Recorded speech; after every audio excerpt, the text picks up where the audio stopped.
Mom, it's about what happened today at the hospital. That's not acceptable. Who do you think you are? What? Come on, Mom. Not what. I'm obviously referring to you ranting and raving at my wife. Throwing around nonsense accusations like Jason ended up like this because of you, and it's all your fault at her. Nonsense. It's true, and you know it. If she hadn't been driving dangerously, you never would have gotten hurt. You're a paraplegic because of her. I told you that's not true. How many times do I have to say the same thing? We were parked up by a crossing when someone asleep at the wheel crashed into us from behind. Neither me nor Ella did anything wrong. But if there was no accident, you'd still be a normal person, wouldn't you? I can't help but vent my anger. It's only natural. I'm your mother. A normal person?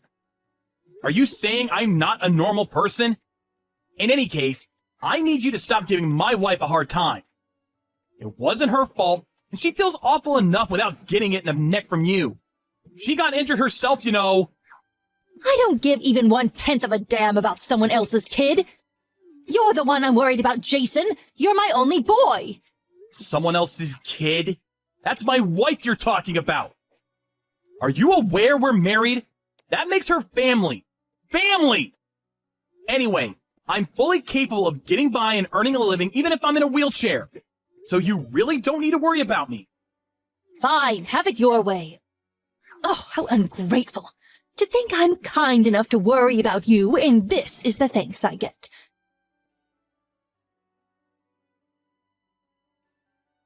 Jason, listen to me. I had a long, hard think last night. And I decided it would be better if me and you never had anything to do with each other ever again. I think we should cut all ties, son. What? It's time to address the elephant in the room, son. You're a cripple. Living alone is going to be virtually impossible for you from now on. There's no hope of you being able to look after me when I'm old and infirm if you can't even look after yourself. Old and infirm? What? Basically, you're cutting all ties with me because I can't look after you when you're old. That's not the only reason. On top of that, I simply don't have enough time or energy to look after you. Which means it would be quite inconvenient to have you around. I'm already getting old, you know. My knees creak, my hips ache. I'm no spring chicken. My plan is to live out my years getting by on your father's inheritance. That would be a lot easier for me if I had one less family member to worry about. Think of it as an opportunity to express some gratitude for all the hard work I put into raising you. You'll accept, won't you? You can't be serious. Is this the kind of thing a mother says to her heavily disabled son? Can't believe it. Come on, Jason. Surely you can see it can't be helped. I put in years of blood, sweat, and tears into raising you and did a damn fine job, if I do say so myself. I had no issue with devoting my time and energy to you when I thought it would pay off after I reached an old age. But now? Oh, what use is a son who can't even walk around without assistance? And I'm asking you nicely. Won't you be a dear and free me from my servitude? I see. Basically, what you're saying here, Mom, is that the only reason you had me in the first place was so I could change your diapers when you get old. And now that I can't walk due to the car crash, I no longer have any value. So you're throwing me away like a piece of garbage. On top of that, you also plan on keeping all my dad's inheritance for yourself. Even though he specifically stated a sizable chunk should go to me. It's hardly my fault. Want to know what the single most important thing in the world is, son? Having a solid plan. If I cut you out of my life, I can live out the rest of my days entirely on your father's money. As for your side of the bargain, you also get out of having to care for me when I'm old and frail. No matter how you look at it, it's a win-win situation. Do whatever you like. I won't try and stop you cutting me out of your life. But don't you dare try and contact me or my wife ever again. This is final. That's my line. Don't bother showing up at the house and try to get your greedy hands on the inheritance, because you won't be setting foot inside ever again. Starting tomorrow, we're strangers. Is that clear? Okay, fantastic. Bye-bye.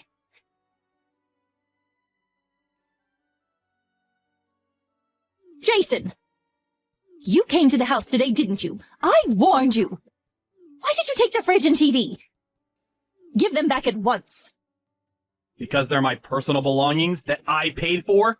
I can't leave my stuff at your house forever. I gave the key to a close friend and had him stop by to pick them up. Oh, I told him to leave all the frozen stuff in a cooler box, so you're best off eating them ASAP before they spoil. I cannot believe you. I had no idea my son was so petty and small-minded. Oh, did I say son? Oh, my mistake. You're a stranger now, of course. Oh, it's fine, forget it. That fridge and TV were probably just second-hand junk anyway. I'll buy some shiny new ones with your dad's inheritance. So I don't need your junkyard scrap anyway. Sure. The fridge is a brand new Hitachi with touchscreen feature configuration and Wi-Fi connectivity.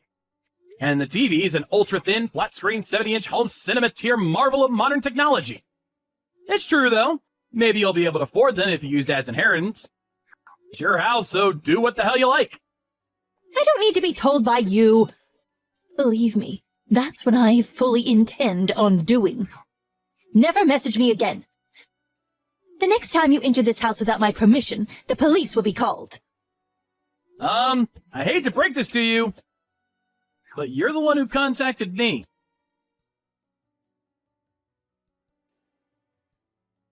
Jason! What?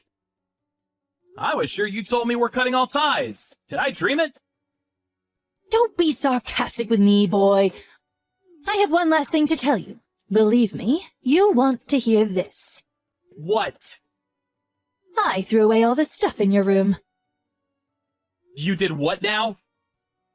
Think about it. There was no reason for me to keep a complete stranger's belongings lying around in my house. Yesterday was a combustible garbage day, and today was large refuse. Which means that in just 2 trips from the garbage collectors, all your stuff is gone forever. How lucky am I? Does that also include the cards in the cardboard boxes? Probably. I threw everything away after all. Oh no, there weren't items of immense sentimental importance in those boxes, were there? Oh, what a shame. I'm choking for you here. I'm so sorry. Oh, tragically for you, though, I threw them out yesterday. So there's no way of reclaiming them now. I threw away your luggage, too. With this, the cutting of ties is complete. Now we really are complete strangers. Now, for one last time, never message me again. You really went and did it this time, huh? What? Did you really throw away Dad's inheritance? Inheritance? What are you talking about? His collection. Oh man, you really went and did it this time. Each and every item in those boxes currently sells for somewhere in the vicinity of $400 to $1,600. He didn't own a single thing that wasn't worth something. Plus, he had absolutely tons of stuff. That stuff was worth tens of thousands of dollars in total. And that's a conservative estimate. I wouldn't be unreasonable to put the combined total at over $75,000. What? What are you talking about? You're lying. Those boxes are full of nothing but silly kids' games. Junk! There's a premium on junk like that in certain circles. They were only set to go up in value too since they're no longer in production. Go ahead, try searching for expensive card game on the internet. You'll be surprised. Chances are the majority of results you'll get were the things in the boxes you just threw away.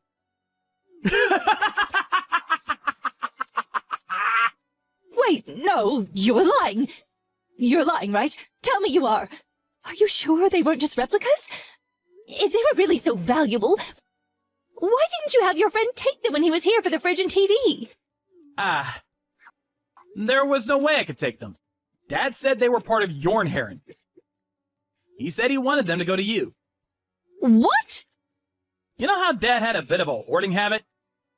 Well, before he died, he divided up all the stuff that could be sold at a decent price between the family and wrote it in his will. To me, he left all of the heavier, more unwieldy antiques. To you, he left the lighter, easy-to-sell card games. What? This is the first I've heard of it. Of course it is. Dad asked me to tell you in the event and only in the event that you were facing genuine financial hardship and struggling to get by. It's written in his last will and testament addressed to me. I can show you if you don't believe me. Now, I did plan on doing as he asked and was prepared to go through the necessary procedures if that time ever came. Oh my God. Good grief, Mom. I wouldn't have guessed in a million years you'd toss everything out. Me or the cards. It's not a total loss, though. I plan on taking good care of all the antiques Dad gave me, at the least. Jason! You get yourself down to the landfill and start digging through the trash at once. What? No way! I'm in a wheelchair. That's impossible. But you said that stuff was worth $75,000. You might still make it if you go now. Hurry up! Move! I don't think so. You said you tossed them out yesterday, so they've probably all been crushed by now. Don't get clever with me, boy. I know. I'll make you an offer you can't refuse. If you come back with the $75,000 worth of cards, I'll allow you back into this family. Not just that, but I'll even look after you. Sorry to disappoint you, but like I already told you, I don't need looking after. What are you talking about?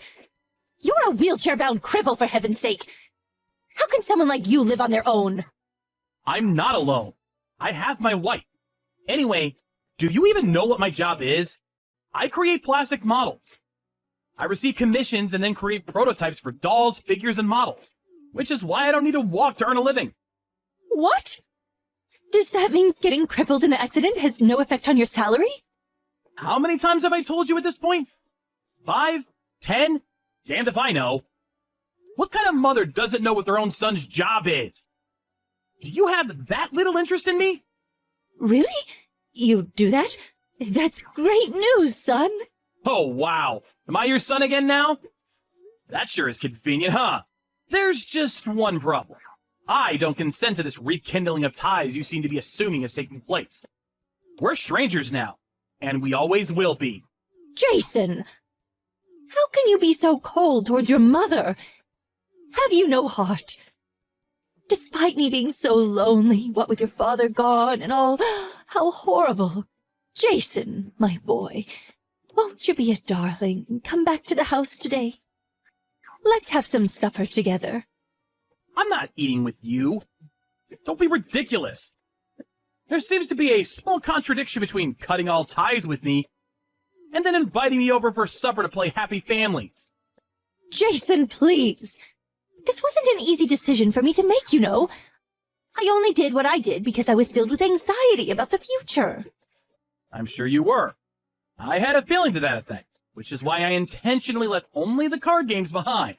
You're the one who threw them all out solely because you made the mistaken assumption they were guilty of the crime of belonging to me. To be honest, I'm more sick of you than I am sympathetic. I've got an idea. Won't you be a dear and give me all the antiques your dad left you? I don't mind if they're heavy. What? Why would I do that? Why would I give you the things Dad explicitly said he wanted to go to me? I won't even be selling them anyway. Those antiques were part of Dad's cherished collection, and they were really important to him. All the more reason to hand them over. They'd be far more valuable if I sold them. I could use them to get by on. What use are they as decorations for your apartment? They'd be nothing but clutter. It's what your father would want, Jason. You know it's true. I could explain in explicit detail why you're wrong, but you probably wouldn't even understand. Anyway, I have absolutely no intention of giving you any of his stuff, nor do I ever want to live with you again. I'm gonna stop replying to your messages soon. How can you be so insensitive? Oh, I've had it with you. Fine, I don't need you. I still have some savings in my bank account. That's great. Since you've been so heavily reliant on Dad's inheritance all this time, you must have saved up about $75,000 by now, right? What does my bank balance have to do with you, boy? If I did have that much, I'd be able to live off it for the rest of my life. Do you seriously think that'd be enough to see you through the rest of your days? What? 75,000? Of course it would. With your current lifestyle, you're eating through at least $15,000 a year. Doesn't take a genius to figure out you're only going to be able to keep that up for 5 more years. You could afford to have a higher standard of living when Dad was still around. But there's no way your current lifestyle is sustainable. What's your point? Are you saying I need to tighten my belt and save up more? No chance. You can't stop me buying the things I want. Listen. Want to know what the simple, most important thing in the world is? Having a solid plan. If anyone can do it, you can, Mom. I have to make this clear, though, and it really pains me to say this, but me and my wife simply don't have enough time or energy to look after a complete stranger.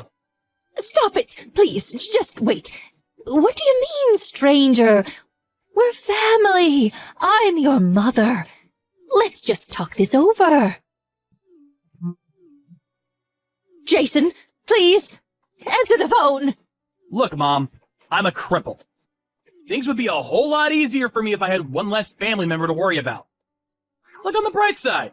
You're free to do what you want with Dad's inheritance. And I'm blessed to have a loving wife who looks after me. Which means you don't have to go through the trouble. No matter how you look at it, it's a win-win situation.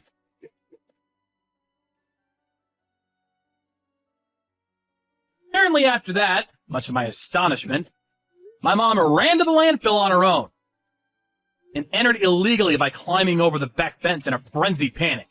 When she was brought to my apartment in the back of a police car, she was covered head to toe in garbage juice. It smelled something like a mixture between sewage and rotting flesh. Of course, being strangers now, I firmly rejected my responsibility and sent her back on her way with those 2 unfortunate policemen who had to tolerate the stench. She was driven back to her house ranting and raving like a lunatic. It was what happened over the next few days that shocked me the most. Me and my wife got back from a day out to find someone had been rummaging through our belongings and made a total mess of the place. When I confronted my mom, she confessed to sneaking into the apartment and turning the place upside down in an attempt to find my dad's antiques. Thankfully, her search was in vain because my wife's parents very kindly agreed to let us keep everything at their place for a while. However, my patience had reached its limit. We enlisted the help of a lawyer through a recommendation from my stepdad. When we went over to warn her that we'd take legal action if she ever pulled anything like that again, my mother, tragically ignorant of the world, immediately became timid and backed down. And she hasn't bothered us since. I do have a feeling she'll probably try to get in touch with me again after a little while. So me and my wife are currently making preparations to move on the down low. I already bought a new cell phone, which means that by the next spring, we finally will be strangers once and for all.